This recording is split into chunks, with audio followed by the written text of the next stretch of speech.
Good morning students. तो इस video में हम बात करने वाले हैं कि जीएनडीयू के एग्ज़ाम्स में स्टूडेंट्स की सप्ली क्यों आती हैं और वो पासिंग मार्क्स कैसे ले पाएंगे। तो इस वीडियो के साथ लास्ट तक बने रहें। चलो शुरू करते हैं।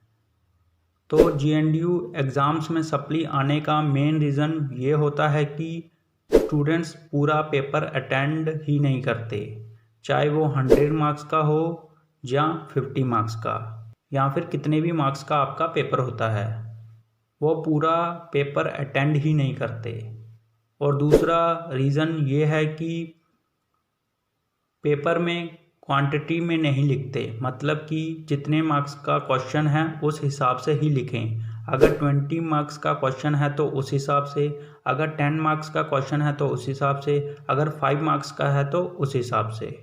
और तीसरी बात, हैंडराइटिंग अच्छी नहीं लिखते एग्ज़ाम्स में। कम से कम हैंडराइटिंग इतनी तो ठीक होनी चाहिए कि जो आपका पेपर चेक करे टीचर, उसको समझ में आनी चाहिए कि आपने क्या लिखा है। और चौथी बात, मिस्टेक कटिंग ज़्यादा करना। अगर आप कटिंग ज़्यादा करोगे पेपर में तो टीचर जो आपका पेपर चेक करेगा उस पर आपका इम्प्रेशन अच्छा नहीं पड़ेगा।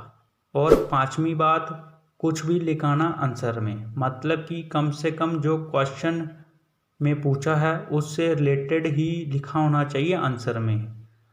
तो ये कुछ बातें थी जिनकी वजह से सबसे ज़्यादा स्टूडेंट्स की सप्ली आती है।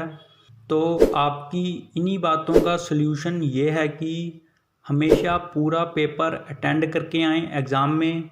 और अगर 20 मार्क्स का क्वेश्चन है तो ज़्यादा लिख के आएँ, अगर 10 मार्क्स का क्वेश्चन है तो मीडियम लिख के आएँ, अगर 5 मार्क्स का क्वेश्चन है तो शॉर्ट में लिख के आएँ।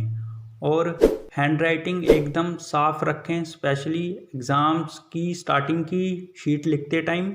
बाद में एंडिंग तक जाते जाते अगर अच्छी ना भी हुई तो कोई बात नहीं, पर इतनी भी ख़राब मत लिखना कि चेकर को समझ में ही ना आए। और कम से कम मिस्टेक करें एग्ज़ाम लिखते टाइम, स्पेशली स्टार्टिंग शीट्स में। अगर कुछ गलत लिखा जाता है तो सिंपली मिडल में 1 से 2 लाइन मार के कट कर दें, ज़्यादा कटिंग ना करें। और कम से कम जो क्वेश्चन में पूछा है उससे रिलेटेड ही लिखें आंसर में। तो इन सब बातों का आपने ध्यान रखना है, तो आपकी सप्ली बिल्कुल नहीं आएगी जीएनडीयू एग्ज़ाम्स में। तो आप तब तक इस वीडियो को लाइक कर दो, शेयर कर दो बाकी स्टूडेंट्स के साथ, ताकि उनकी भी हेल्प हो जाए। और ये चैनल ज़रूर सब्सक्राइब कर लेना अगर आपने अभी तक नहीं किया तो, और बेल आइकन ज़रूर प्रेस कर देना ताकि हम जैसे कोई न्यू वीडियो आपके लिए लेके आएँ सबसे पहले नोटिफिकेशन आपको मिल जाए। Thank you.